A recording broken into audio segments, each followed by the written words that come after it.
E aí, pessoal, eu sou Eduardo Jardim e esse é o Jogo Falado, mais um personagem aqui do futebol brasileiro que a gente traz aqui para vocês. Antes de tudo, já pedindo aquelas coisas chatas de sempre, se você puder dar uma moral para a gente, dar um like, se inscrever, é muito importante para apoiar o jornalismo independente. E hoje eu tenho comigo aqui ele, um árbitro de 3 Copas do Mundo, de inúmeras finais de Campeonato Brasileiro, de Copa do Brasil, Olimpíadas, Carlos Eugênio Simon. Professor, muito obrigado pela sua participação, por ter aceitado o convite aqui. Eu que te agradeço pelo convite, Eduardo, sempre é uma satisfação, não é a liberação também dos canais ESPN e Star Plus, e aí estou muito feliz em poder bater esse papo aí contigo. Verdade, verdade. Obrigado a Giovana, o Bruno, o Chico, todos que liberaram aí o professor para essa entrevista. Todo mundo foi bem atencioso, a gente só tem a agradecer eles aqui. Professor, quero começar perguntando uma dúvida assim que eu sempre tive. Como a gente cresce gostando de futebol, assim, eu imagino a maioria querendo jogar e tal. Como você decidiu mudar para o apito? Como é que foi esse processo?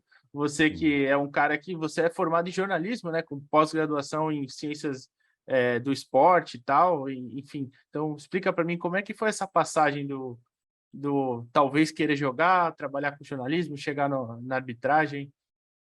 Olha, Eduardo, como qualquer guri que nasce aqui no interior do Rio Grande do Sul, eu sou gaúcho da cidade de Braga, hoje eu resido em Porto Alegre, capital do estado, há alguns anos já, e eu sempre sonhei também em ser jogador de futebol. O que me permitiu, aos 12 anos, em 1978, teve uma competição aqui no estado, patrocinada por um refrigerante, e eu, na categoria de 12 anos, fui o melhor. Tinha umas tarefas para cumprir, eu fui o melhor. O que me levou aí, com meu falecido pai, até a cidade do Rio de Janeiro, jogar no Maracanã. Então, eu quero dizer só isso aí para dizer que não trata-se de nenhum perna de pau, né, nem craque, mas também não é pra o cara para ganhar e chegar nesses status aí, alguma coisa tem que conhecer de bola. Eu comecei a trabalhar, morava nessa cidade, a 500 quilômetros da capital, e aí quando eu vim morar em Porto Alegre, eu evidentemente participei das peneiras do Grêmio, do Internacional, mas aí eu já tinha 18 anos de idade, muito difícil você passar. E cheguei a passar no time aqui do São José, que fica na Grande Porto Alegre, aqui em Porto Alegre, no Aimoré de São Leopoldo, jogar juniores e tal, mas eu tinha que trabalhar e estudava, não deu para conciliar. E aí, eu estudava na Escola Técnica Parobé, trabalhava de dia, estudava à noite, e teve um campeonato do Grêmio Estudantil, que era jogado nos finais de semana, a minha equipe saiu fora, e aí nós fizemos uma reunião lá no Grêmio Estudantil, e os caras: "Por que que o Simon não apita? Pelo menos o Simon sabe jogar", que era para apitar a final da competição, meu time saiu na semifinal. Na hora eu até pensei, eu digo: "Pô, Magrão aí tá maluco? Eu gosto é de jogar bola, que eu vou apitar?". Mas aí, para terminar a competição e tal, eu aceitei o convite. Tem até hoje aqui em casa, eu fui em casa, fiz um cartão amarelo de papelão, um vermelho, e apitei a final num sábado pela manhã, da competição.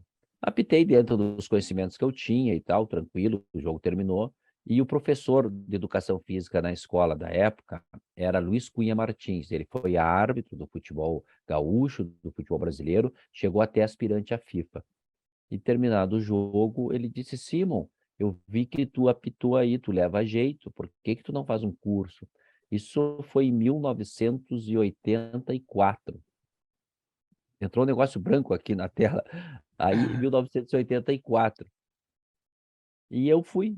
Aí aceitei esse conselho dele e fui fazer o curso na Federação Gaúcha, com 18 anos de idade.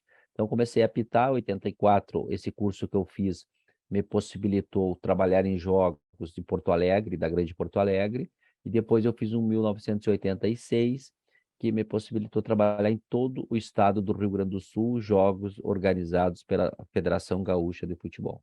E assim começou. E aí você foi indo, você se filiou, aliás, você virou árbitro do CBF em 93, se eu não estou enganado, né? Isso, eu fui árbitro da Federação Gaúcha, de 84 até 93, aí eu fui apitar futebol profissional em 92, Campeonato Gaúcho, 91, 92, 93 CBF, 95 árbitro aspirante à FIFA e 97 árbitro da FIFA, né? Essa foi a minha história. E aí Tá. você foi escalando, foi árbitro FIFA até você parar em 2010, né? Até, eu ia te perguntar, você foi para 3 Copas, né? No ano de 2002, 2006 e 2010. Em 2010, eu vi que, eu não sei se isso é certo mesmo, ou é uma informação que já nem procede mais. Você teve que não pode mais apitar em Copas a partir dos 45 anos? Ainda funciona esse regulamento assim? Como é que é? Na minha época, aí eu participei.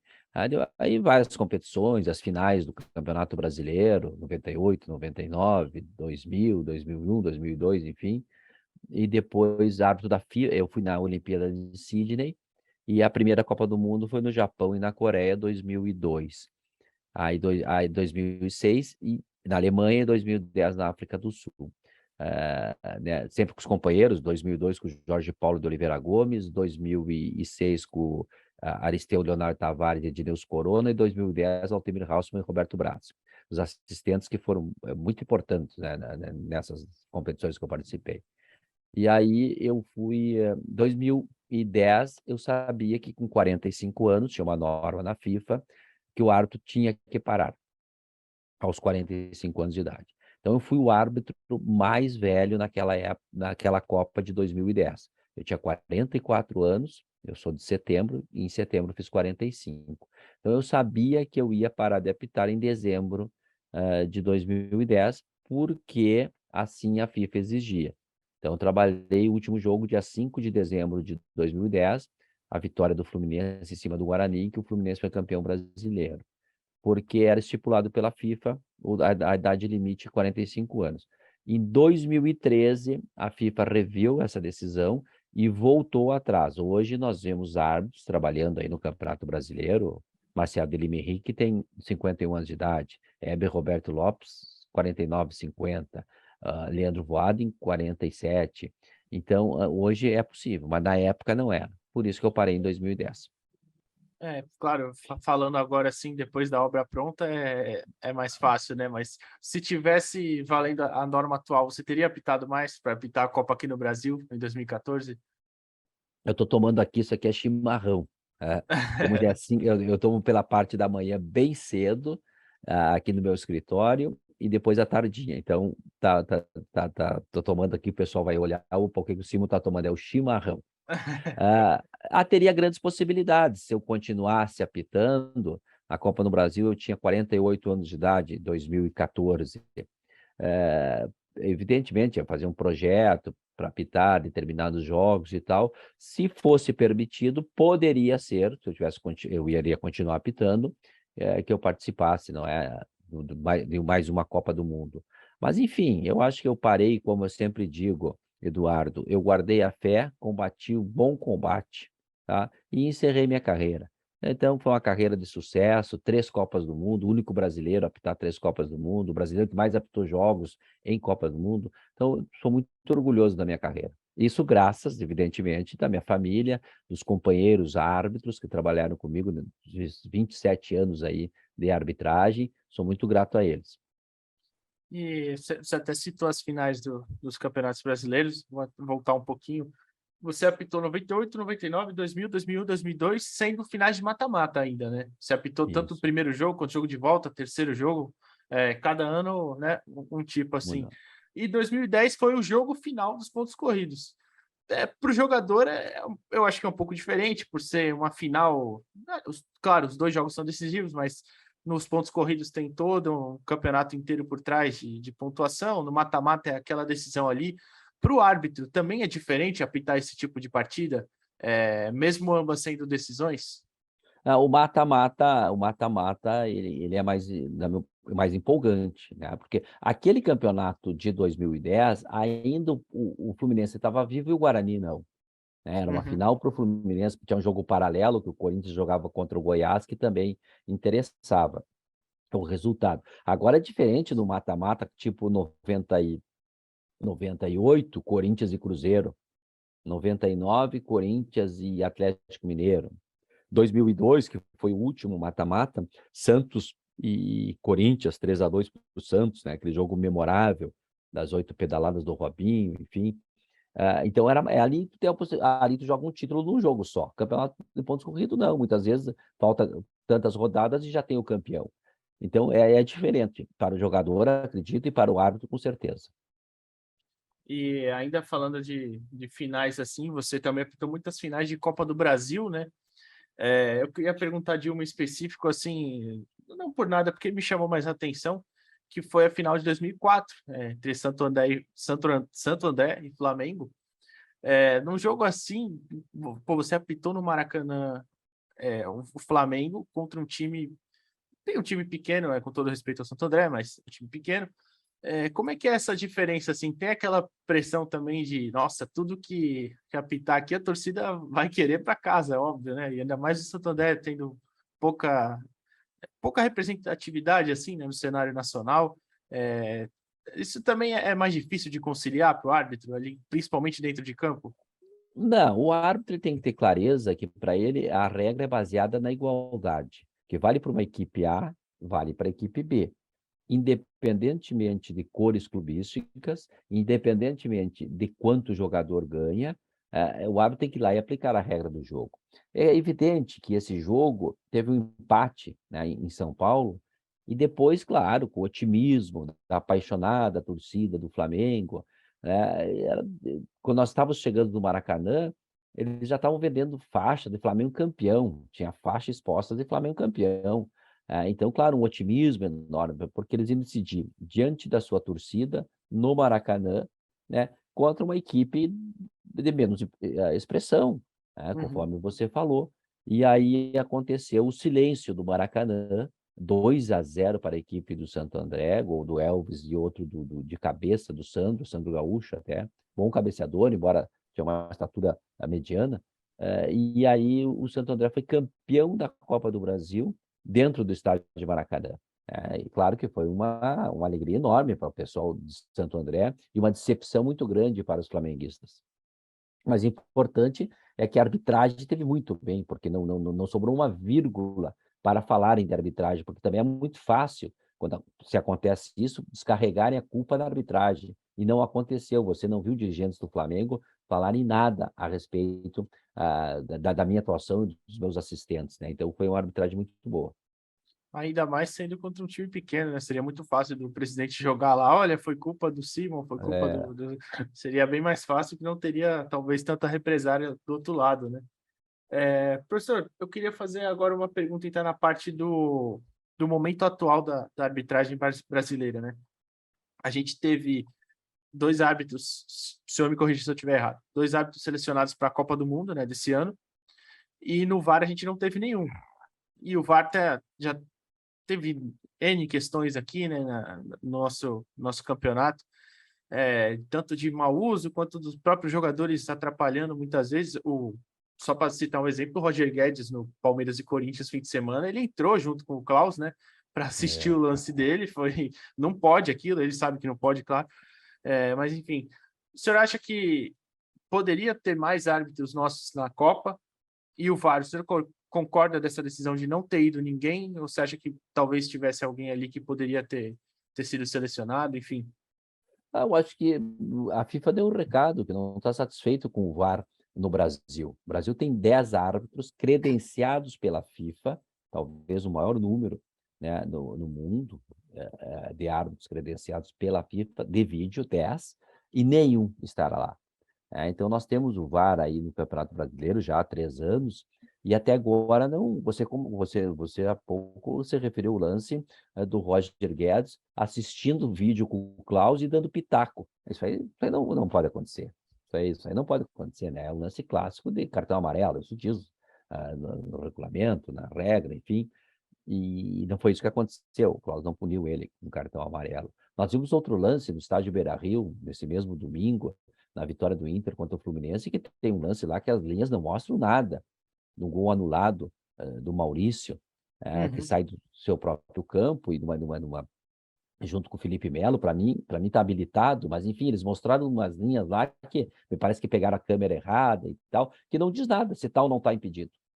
Então, também, e outros tantos erros que já nós tivemos no futebol brasileiro, a incidência já, não é, nesse primeiro turno, mais de 90 decisões já, intervenção do VAR.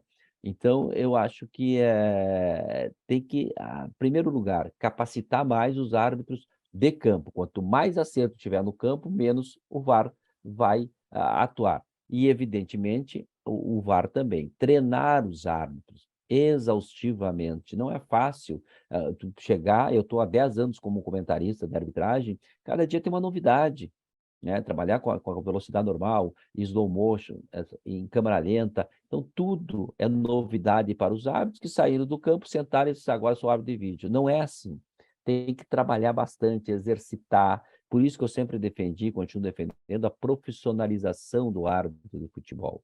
Profissionalização é questão de salário, de saúde, ter médicos, fisioterapeutas, professores de educação física, preparadores físicos, psicólogos ou psiquiatras, enfim, todo um aparato por trás do árbitro para ajudá-lo a exercer a sua atividade na plenitude. E tempo também integral. O CBF reuniu há poucos dias, aí, um mês, 95 árbitros no Rio de Janeiro, mas isso tem que ser mensalmente. 2 em 2 meses, ou mensalmente, ou em 2 em 2 meses, em 3 meses, não pode ser uma vez por ano, ou uma vez em cada 6 meses. Eu acho que, no máximo, no meu entendimento, não deu para fazer mensal, vai em 2 meses, outro encontro. Então, eu acho que isso aí tem que acontecer de uma forma mais sistemática. E só trabalhando com a ferramenta, o VAR é uma ferramenta, eu sou favorável, ele veio para ficar, só que foi um recado dado. O Brasil não tem nenhum representante, não é, dos 5 sul-americanos como VAR na Copa do Mundo. Terá também, e por outro aspecto, 2 árbitros, o Rafael Claus e o Wilton Sampaio, que são os principais árbitros do futebol brasileiro hoje. Então, irão apitar vão com os assistentes, mas sem o VAR. Uma grata surpresa, a Neuza Bach, uma árbitra assistente que está trabalhando muito bem, está lá na Copa do Mundo por merecimento, os outros assistentes também. Então, mas a questão do VAR no Brasil tem que ajustar melhor essa ferramenta. Eu acredito só com o passar do tempo e com muito trabalho. O senhor já aproveitou e falou deles dois. Fala um pouquinho da sua opinião sobre o Wilton e o Klaus. O Klaus, para mim, eu gosto bastante dele também. Eu achei ele um cara que é um dos principais árbitros já há um tempo, né, do Brasil. Acho que os jogos com ele ficam um pouquinho mais controlados. Eu gosto disso, pelo menos. Fala um pouquinho a sua opinião sobre os dois aí, que os dois vão estar na Copa. O Wilton pintou muito bem na arbitragem brasileira, depois caiu um pouco e foi o que melhor se adaptou para trabalhar com o VAR. E tem um extraordinário condicionamento físico, é o melhor condicionamento físico dos árbitros da FIFA no Brasil. O Klaus, tecnicamente muito bom, mas a questão do VAR ele não se adaptou muito, né? Começou a ir lá, não querer decidir. Teve um episódio no Nilton Santos, onde houve um pênalti para o Atlético Mineiro, claríssimo, mas ele anulou, tinha um jogador em posição de impedimento que não estava participando da jogada, mas o pênalti aconteceu antes, o jogador impedido fez o gol, ele foi para o VAR e anulou o gol, ele deveria ter dado o pênalti. Então, esse trabalho com o VAR e o próprio lance que nós citamos há pouco, em Itaquera, na Neoquímica Arena, o estádio do Corinthians, também não pode, ele está indo para a Copa do Mundo, deixar um jogador assistir ao lado dele. Então, mas tecnicamente, muito bom árbitro. Eu penso que os dois têm que focarem bem, se condicionar bem, a pressão, o estresse é enorme, mas tem que chegarem na Copa muito bem preparado fisicamente, tecnicamente, vão participar dos encontros, dos congressos da FIFA, né, para apitar da melhor maneira possível. Mas eu penso que a arbitragem brasileira está bem representada. Você aproveitou que você já falou dessa preparação da FIFA. Como é que é exatamente para o árbitro? Eles fazem esses congressos, eles fazem reuniões? Como é que é antes da Copa? Eu nem sei em quanto tempo eles vão para a Copa, eles vão faltando um mês, dois, enfim. Explica como é que é essa preparação. Primeiro, há 2 anos, é um processo seletivo onde a FIFA separa os principais árbitros. Esse processo todo no Brasil foi o Klaus e o Wilton. Minha cachorrinha está aqui. Malala. Malala! Vai bater aqui, isso que acontece. Mas aí, o que acontece? O seguinte, os dois foram bem selecionados, não é? Fizeram essa preparação, e agora terão cursos que a FIFA divide por confederação, né, da Conmebol, os árbitros da Sul-Americana que vão participar, da CONCACAF, América do Norte, né, da Oceania, enfim, da Europa, e aqui na América do Sul eles vão participar de um curso, e depois, um pouco antes, a questão de... A Copa começa dia 20 de novembro, pelo começo de novembro eles já estão desembarcando lá no Catar para participar, aí sim, intensivamente, só com os árbitros que vão participar do Mundial e com os observadores e diretores técnicos da comissão de arbitragem, ficam preparados, e aí a preparação é diária, tanto física como teórica. O cara não tem folga nenhuma na Copa do Mundo, um ou outro dia, né? Depois que o cara apita, tem um dia de repouso e tal, pode ir passear, conhecer alguma coisa, mas senão é concentração e trabalho total. Você, nas suas vezes que você foi à Copa, você apitou Inglaterra, você apitou Itália e Espanha nas Olimpíadas, né, de Sydney, assim, grandes seleções, né, tradicionalíssimas, enfim. Mas nunca apitou um jogo do Brasil. Eu ia te perguntar, isso é recomendação da FIFA também? O árbitro da nacionalidade não pode apitar o jogo do próprio país? E Eu, se você gostaria de ter apitado o jogo do Brasil?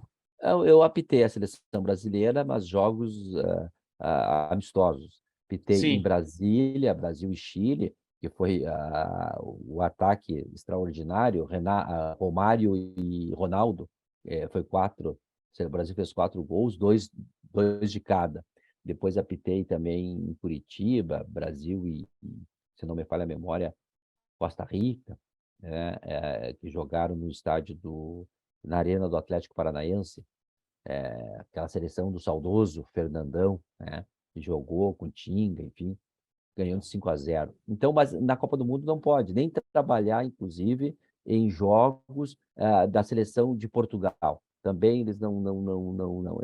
Eles tentam manter essa neutralidade máxima até para não trabalhar em jogos da mesma confederação, tipo Argentina, Uruguai, árbitros sul-americanos apitar jogos de seleções sul-americanas, só apita mais das europeias, africanas, asiáticas, enfim. Isso é um critério da Uhum. FIFA.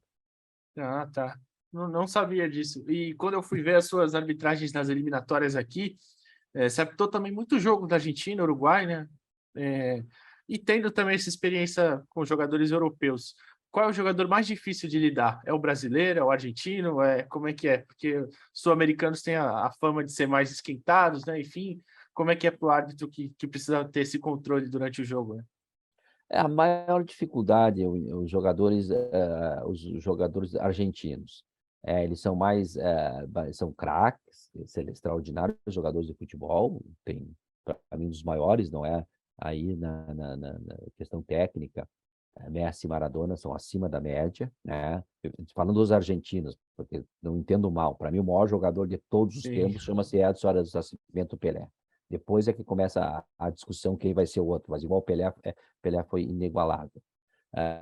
Então, eles sabem, Libertadores, a provocação, a catimba, a artimanha, eles têm, né? E aí eles forçam muito essa questão. O que tem diminuído ainda não, deveria diminuir mais. O continente europeu já está bem melhor isso. Agora, aqui na América do Sul, a questão da simulação. São muitas simulações. O cara coloca a mão no peito, o outro rola no gramado como se tivesse arrebentado o nariz dele. Essas questões de simulações ainda tem que evoluir bastante aqui na América do Sul para coibir. Mas isso não é só um trabalho do ar, também passa pela arbitragem, mas passa mais pelo próprio convencimento dos jogadores, dos técnicos, enfim. E aí, esses jogadores mas não são jogadores maldosos, né? Mas em cada país tem os seus. No Uruguai também, o Uruguai, futebol um pouco mais pegado, mais forte, né? Mas também com grandes jogadores.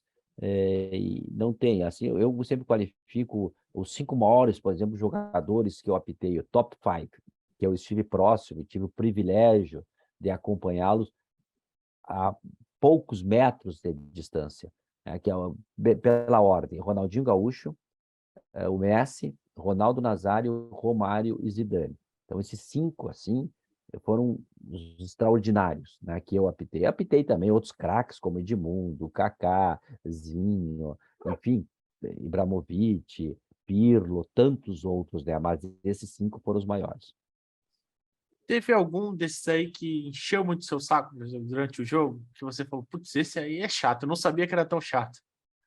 Não, inclusive meu companheiro de Fox Sports e hoje de ESPN, e somos grandes amigos, e foi um grande jogador de futebol, o Zinho. O Zinho era aquele jogador que ele não era mal educado, um cara extremamente educado, fino, só que quando apitava uma coisa, toda hora ele vinha para cima.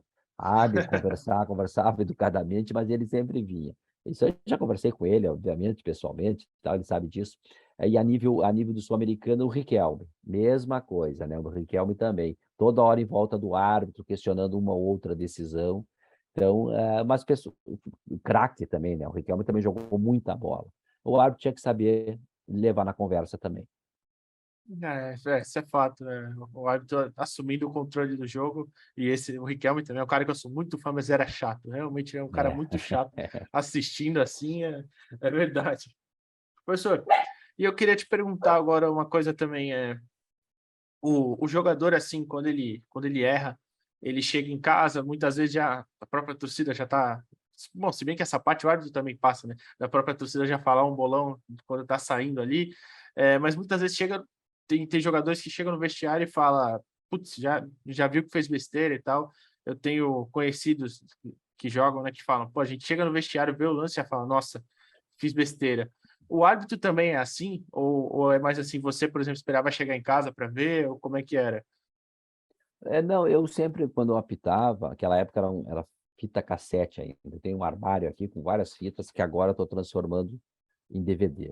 A minha esposa gravava os jogos, e eu sempre chegava no outro dia, vinha aqui para o escritório, fazia meu chimarrão, colocava a fita e ia ver, não é, os acertos que eu tive, os equívocos que eu cometi no jogo, para tentar aprimorar e tentar melhorar. Então, essa é a melhor forma de estudo que tem. Saber por que eu errei. Eu estava longe da jogada, o cara passou na minha frente, está mal posicionado, enfim. Então, evidentemente que isso aí. E faz muito mal ao árbitro. Eu perdi sono, né, em determinadas decisões que no campo de jogo, o erro faz parte da condição humana, né, faz parte da falibilidade do ser humano. Todo Perfeito mundo só está envolvido ali, né? Árbitro, os todo mundo, jogadores, enfim, né? em qualquer profissão, perfeito só o patrão velho lá de cima. Então, não tem. E, claro, não tem, são frações de segundos para te tomar uma decisão. E muitas vezes, algumas vezes, tu pode se equivocar, coisa que aconteceu. Então, eu me incomodava muito, eu fazia mal, não queria errar, não queria, mas infelizmente aconteceram alguns erros, graças a Deus que bem menos, muito mais acertos, né, do que erros, mas aconteceram. E eu sentia muito, eu ficava muito preocupado e tal, me abatia 2 dias, mas depois segue a vida. Mas você então pelo menos esperava chegar em casa para dar essa olhada, né? Para ver, analisar com calma, já para não. Tem que analisar com calma, tem que olhar, porque na cabeça, quando termina um jogo, você sai exausto. São 90 minutos de tensão, de concentração, de 22 jogadores, mais técnico, mais área técnica, decisões que você toma, mais de 100 decisões numa partida de futebol. Então, você sai exausto. Aí não tem muito o que você querer, tá? Vai descansar e depois, no dia seguinte, vamos fazer uma análise correta aqui. Aí telefona para o assistente, olha, acertou, errou. Na outra reunião técnica que a gente faz sempre antes dos jogos, né? Se fosse os meus assistentes, já conversava com eles e tal. Então, é isso, né? Porque eu acho que é uma maneira de aprendizado. Você tem que, em primeiro lugar, ter humildade, né? Ter respeito pelo público, pelos jogadores, torcedores, e humildade para saber que todos nós estamos aprendendo. Se você se equivoca, o erro tem que servir para te fazer uma reflexão e procurar não repetir o erro em outro jogo. Tá certo, tá certo. Então, professor, e a gente falava aqui dessa questão do árbitro olhar depois, assim, os lances e tal, os erros, enfim. Você teve um afastamento, né, na sua carreira, que eu já vi você falando até em entrevista, se eu não me engano, foi com o Benjamin Bach, né, no antigo Fox Sports Rádio, ou, aliás, no aqui, Papo com Benja, aqui com Benja, enfim, o programa do Benja, né, que foi aquele no pós-jogo do Palmeiras e Fluminense, né? Como é que foi para você esse tempo assim parado? O que você procurou fazer? Enfim, não sei como é que te afetou, se te afetou tanto assim, né? Igual você estava falando que realmente afeta. É difícil para o árbitro, né? Eu acho que essa questão de afastamento, público. O árbitro não é um profissional, ele é uma figura amadora, né? Como é que a entidade vai sair punindo se não o árbitro ainda não é reconhecido como profissional? Aquele episódio aconteceu, e eu de fato, mas eu não fiquei parado, porque eu fui apitar um Mundial de Clubes no Emirados Árabes em 2009. Então, a CBF tomou essa decisão, mas eu, de qualquer maneira, acabei de viajar pela FIFA, né, e apitei um campeonato importante. Então, o Barcelona foi campeão naquele episódio, um dos maiores Barcelonas de todos os tempos, né, aquele time de 2009, com Iniesta, Xavi, Messi e companhia limitada. Mas eu acho que isso aí é muito delicado. Isso aí eu acho que o cara tem que estar, a comissão de arbitragem, que nem agora, no Campeonato Brasileiro, punindo os árbitros a todo momento. Tem que tomar cuidado, porque daqui a pouco não tem árbitro para apitar. Então, essa questão de punição, assim, tem que ser trabalhado melhor. Eu também acho, eu não sou a favor esse tipo de punição tão público, porque parece que vira um bode expiatório, né? É muito fácil É, tirar o da reta, assim, igual a CBF faz. E como você falou, infelizmente o árbitro não é profissional, né? é, Então tem essa questão também que acaba sempre complicando e deixa muito marcado, né? Muitas vezes fica marcado para a própria torcida, né? Por exemplo, sim. muita torcida vai falar, só erra contra o meu time, e é sempre assim, né? Muitas vezes fica. Imagino que tenha ficado para a torcida do Palmeiras, teve até uma questão, né, com o Beluso depois, que falou besteira. Então, eu imagino como é que ficava para o torcedor do Palmeiras quando via você indo apitar, e para o senhor também quando ficava vou apitar um jogo do Palmeiras. Se não E muitas ficava. vezes o cara trabalha, daí o cara é geladeira, ele tem a profissão dele, é professor de educação física, é advogado, é jornalista, né? Volta para o seu trabalho e tal. É complicado essa questão aí. Eu acho que a CBF não trabalha muito bem. Visto agora no Campeonato Brasileiro, não tem uma sequência de árbitros afastados, árbitros assistentes, enfim, né? E a gente falou também da parte dos jogadores, né? Citei o exemplo do Roger Guedes aqui, porque foi mais claro, mas a ESPN transmite muito a Premier League, claro, todo mundo sabe, né? Fim de semana, quem assistiu Arsenal e Leicester viu uma marcação que foi um pênalti a favor do Arsenal, agora eu não estou recordando direito, que o árbitro parou, o VAR chamou, ele foi lá ver, voltou atrás, nenhum jogador fez escândalo nem nada, então, e aqui no Brasil é cada lance uma baderna. Você acha que É, também isso passa muito pela educação dos jogadores, das comissões técnicas? é muito, até porque nós estamos gravando esse episódio aqui, hoje é dia 15 de agosto, são 30 anos de Premier League. No dia 15 de agosto de 1992, começou a Premier League tal qual é disputada hoje. Né? Há pouco estava estudando essa matéria, os árbitros que mais apitaram também. É o principal campeonato, a principal liga do mundo. São jogos de Uhum. altíssimo nível. Outro dia eu comentei a estreia do Haaland, do Manchester City, De Bruyne, é um timaço, então dá gosto.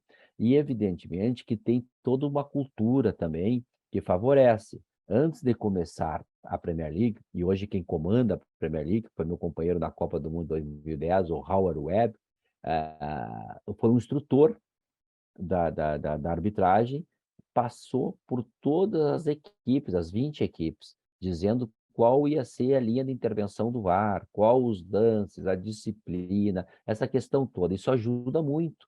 Então, conforme você falou, Eduardo, as pessoas, tu marcou lá ou deixou de marcar, não tem essa. No Brasil, aqui, nós estamos passando por um momento muito difícil, em que o árbitro apita ou os jogadores que fizeram a falta, o jogador não quer o cartão amarelo, é pressionado por eles. Ou o jogador que sofreu a falta, se você não dá cartão, é pressionado por esse outro time. Então, é muito complicado. Eu acho que isso aí é uma cruzada que tem que ter com os árbitros, dirigentes, jogadores, técnicos, todos. Porque esse futebol não serve. Toda hora reclamação, cercam o árbitro assistente. Teve um tempo aí que foram chutar a cabine do VAR. Eu acho que isso é inaceitável. Então, mas isso aí passa também pela arbitragem, mas o árbitro não é o único culpado. Muitas vezes eu tenho até essa discussão com alguns companheiros meus que eu falo que realmente tem árbitros que às vezes eu acho que passa um pouquinho do ponto no sentido de apontar e colocar o dedo assim, igual muito jogador faz. Só que aí é aquilo, se ele faz isso, o jogador vai lá e tá fazendo com ele também, então não tem como. Fica, sabe, uma coisa que se ele não fizer, parece que os caras vão abusar também, que muito infelizmente o jogador brasileiro faz isso. Eu Uhum. vou até citar um exemplo aqui só, novamente, porque a gente já falou do jogo de sábado. O Abel Ferreira, treinador do Palmeiras, que é um técnico espetacular, mas ele é muito chato, ele grita a todo momento, ele gesticula. Não é só ele, não, claro, tem muito treinador chato. O Rogério Ceni também é um que adora sair da área técnica e gritar na orelha do bandeirinha. Nessas situações, professor, qual é a orientação ali? Porque, ou no quarto árbitro, por exemplo, eu imagino que o quarto árbitro não deve escutar o jogo inteiro. Qual é a orientação? É sempre deixar correr um pouquinho mais? Ou é assim, a partir do momento que começou a te encher o saco mesmo, manda para fora? Como é que é essa decisão final, aliás, ela é do árbitro, o principal de campo, né? Ou do quarto árbitro também? Na minha época ainda não tinha cartão para a comissão técnica, hoje tem. Então, o árbitro, primeiro ele conversa, né, e depois ele mostra cartão. Então, a gente vê na área técnica uma advertência verbal, depois um cartão amarelo e um cartão vermelho. Mas, de fato, os técnicos ali extrapolam. Aquela área técnica foi permitida, né, para o técnico ir e dar instrução aos seus comandados. As instruções que ele passa ali são únicas e exclusivamente para os seus jogadores. E não é isso que a gente vê quase que todos os finais, quase todo jogo, né? Toda a rodada do Brasileiro, Copa do Brasil, seja lá o que for, os técnicos dizendo foi pênalti, lance para cartão, não é falta, não é lateral, tudo os caras ficam ali em cima e pressionando a arbitragem. Aí vai muito do perfil de cada árbitro, né? O árbitro que quer vai colocar na rua, o outro vai conversar, enfim. Eu acho que passa por isso e passa também pelo próprio tribunal. Uma vez punido o técnico, tem que o tribunal também ser rigoroso para nós acalmar isso aí, porque senão um passa para o outro e brigas, e isso aí não interessa a ninguém, né? O futebol é o maior entretenimento que tem, mas as pessoas envolvidas nesse processo têm que defender o futebol para ser jogado da melhor maneira possível e com respeito, com tranquilidade, com serenidade, de fato a gente não vê isso no futebol brasileiro. Essa questão de enfiar o dedo na cara, eu nunca enfiei o dedo na cara de ninguém. O árbitro, ele tem que ter autoridade, coisa diferente de autoritarismo, não é? Tomara que não volte mais esses tempos de autoritarismo no nosso país. A autoridade, o árbitro conquista o jogador através da sua confiança, da sua credibilidade, os jogadores o respeitam. Eu acho que essa autoridade tem que ter, quando for, e a recíproca tem que ser verdadeira. Tu não pode enfiar o dedo na cara de ninguém, e o jogador também não pode enfiar o dedo na cara do árbitro. Tá? Tem que ter um respeito recíproco, e com tranquilidade tomar a melhor decisão para o desempenho do jogo. Eu acho que isso aí está faltando um pouco. Tem uma falha dos árbitros, mas também tem dos jogadores e dos técnicos. Tá certo. Professor, a gente está chegando aqui ao tempo final, para não tomar mais muito seu tempo, eu tenho mais duas perguntas para te fazer. A primeira eu vou falar ela antes para você responder depois, para você conseguir pensar um pouquinho, que é qual foi o jogo que o senhor mais viu, assim, não precisa nem ser aqui no território brasileiro, pode ter sido de fora, que mais viu erros de arbitragem, assim, que você falou, nossa, esse está complicado. E a segunda é que, olhando assim, hoje, de fora, você acha que a arbitragem brasileira ela vem evoluindo ou em relação à sua época ou até tempo mais atrás, ela era melhor do que atualmente? Bom, na minha época, o maior presidente da comissão que eu tive foi o Armando Marques, o cara que apitou 2 Copas do Mundo, mais de 1.000 jogos, com uma autoridade, com respeito incrível, ele sabia comandar. Eu acho que foi o melhor presidente, pelo menos na minha opinião, em comissão de arbitragem. Então, nós tivemos outros, né? Eu acho que essa questão está muito em evidência, assim, tá? Agora, o CNN assumiu há pouco tempo, apresentou a comissão dele já em andamento. Eu acho que tem que ter, cara, essa questão, essa batalha, trabalhar em sintonia com a entidade sindical, né? Tem a Associação Nacional dos Árbitros, a ANAF, é um órgão importante que representa os árbitros. Isso aí, trabalhar em sincronia, com respeito, o objetivo é um só, é qualificar a arbitragem brasileira da melhor maneira possível. É para nós voltarmos a ter árbitros do Brasil trabalhando em finais de Libertadores, Libertadores, de Copa Sul-Americana, não é? Os grandes jogos da Copa do Mundo, que nós tivemos grandes árbitros no nosso país. Eu citei o Armando, eu poderia citar o Arnaldo César Coelho, o Romualdo Arpe Filho, José Roberto Reit, enfim, tantos outros grandes árbitros, não é? E da minha geração também, Antônio Pereira, Oscar Godoy, o Márcio Rezende, o Wilson Mendonça, Dacildo Mourão, a Sidraque Marinho, e assistentes da mesma forma, Altemir Hausmann, José Carlos Oliveira, o Aristeu, o Corona, o Jorge Paulo, outros tantos assistentes, o Arnaldo, da Bahia, Arnaldo Menezes. Então, eu acho que é para resgatar de novo essa credibilidade. Então, acho que esse trabalho tem que ser trabalhar muito em sincronia e em caminho da profissionalização da arbitragem. O jogo até recente, que eu fiquei estarrecido de equívocos de arbitragem, foi o jogo pela Copa do Brasil, Flamengo e Atlético Paranaense. Ali nós tivemos duas expulsões, na minha opinião, bem claras, do Gabigol, que deu um pontapé, e a do Arrascaeta, um carrinho por trás. Duas expulsões e um pênalti, é bem verdade, a favor do Flamengo não foi marcado. Então, muitos erros, num jogo tão importante, um jogo tão decisivo, né, e que chamou muita atenção a esses equívocos que o árbitro cometeu nesse jogo. A do Arrascaeta até foi brincadeira. O VAR fala boa decisão, né? Ao final da conversa toda. Lamentavelmente. Foi complicado. Tenho mais uma só para terminar, professor. Você hoje acha mais fácil comentar a arbitragem ou apitar lá dentro?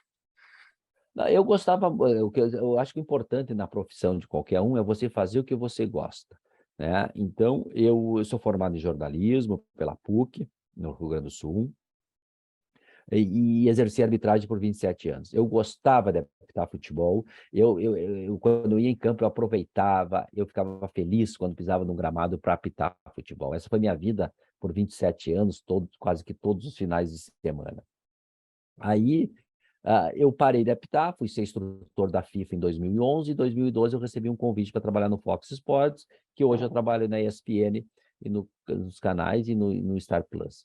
Então, eu estou há quase há 10 anos comentando arbitragem, eu gosto do que eu faço, eu me preparo, eu leio diariamente, estou aqui com o livro de regra já, eu mando, isso aqui é outra coisa, quando eu apitava, nós recebíamos em casa, a CBF mandava entregar um livro desse. Hoje não tem mais. Hoje, vai para o site, vai para a internet. Não, isso tu tem que ter. O meu está todo riscado. Está aqui na minha estante, aqui onde eu estava comentando um jogo há pouco pelo Campeonato Espanhol. Eu trabalho, eu tenho meus rascunhos, meus riscos, que eu faço isso, sabe? Porque eu gosto de comentar futebol, eu gosto de arbitragem, eu estudo arbitragem inglesa, arbitragem espanhola, né, arbitragem italiana. Final de semana eu trabalhei num jogo italiano.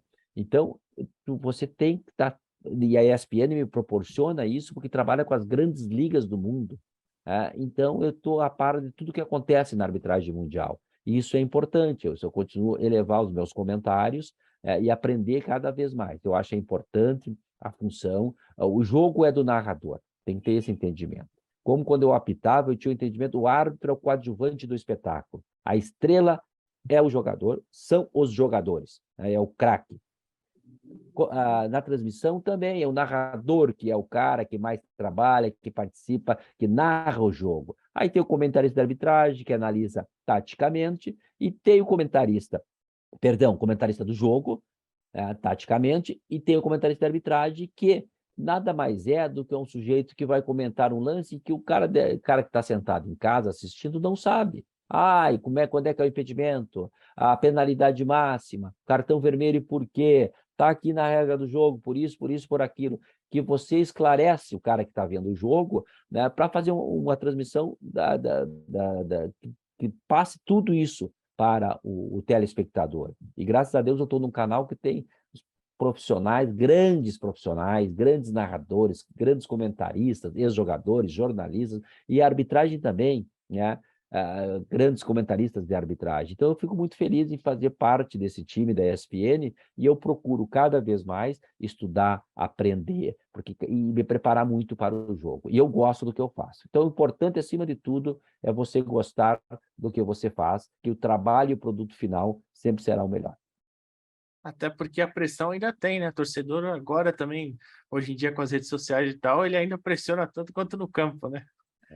Você vê que as redes não dá para levar muito a sério. Eu tenho Instagram, Twitter e tal, mas não dá para o cara ir muito de cabeça nisso, né? Ainda prefiro isso do tempo antigo, de você pegar um livro para ler, estudar e tal, ali vai aprendendo. Tá certo. Esse foi o professor Carlos Eugênio Simon. Gente, muito obrigado pela moral também de vocês. Se você puder dar o like, comentar, compartilhar. É isso. Professor, divulga suas redes sociais, por favor. E qual o próximo jogo que você vai estar trabalhando? Essa entrevista vai pro ar amanhã, dia 16, né? No caso, você está assistindo hoje, dia 16. Isso, eu vou Pode falar já a acompanhar. sua escala. Não, eu participei do jogo do Campeonato Italiano, não é agora, perdão, Campeonato Espanhol, o Getafe tomou 3 do Atlético de Madrid, mas agora, essa semana também, ainda não recebi o resto da escala, mas tem programas também, jornais para fazer, tem a Copa do Brasil, que é importante, depois entra os programas da ESPN, jogo e trabalho tem todo dia, graças a Deus, e eu trabalho com alegria, faço o que eu gosto, e o que vocês estão vendo aí atrás é tudo troféu, realmente que eu ganhei. Ali também os escudos da FIFA, e lá em cima tem uma foto de 2 grandes amigos que estiveram aqui em casa comendo churrasco, Chico Buarque de Holanda e Luiz Fernando Veríssimo. E 2 apaixonados pelo futebol, um colorado, o Veríssimo, e o Chico Buarque, torcedor do Tricolor, do Fluminense do Rio de Janeiro. Então, esse meu escritório aqui é onde eu fico a maior parte do tempo estudando e me preparando. Então, queria deixar um grande É, abraço, obrigado pelo convite. eu vou falar, é bom o senhor falar isso aí, que não é nada comprado, não, tá? É prêmio ganhado. É É tudo. tudo ganhar. Tem o hábito do povo aí que tem voto que não acaba mais. Então, e aqui em casa também, na frente, foto com o Pelé, os títulos que eu ganhei de cidadão honorário de Porto Alegre, São Borja, Passo Fundo, tá tudo exposto aqui. As bolas que eu trabalhei das Copas do Mundo, umas camisas que eu ganhei também. Então, é muito legal e eu gosto de ficar aqui dentro, tomando meu chimarrão, estudando e me preparando para o trabalho. Foi uma satisfação enorme e um abraço a todos. Valeu, professor. E é isso, pessoal. Fiquem ligados aí para os próximos episódios também. Eu vou deixar aqui na descrição as redes sociais do professor também para você ir lá acessar e dar essa moral para ele. Fechou? Até a próxima. Valeu! Valeu.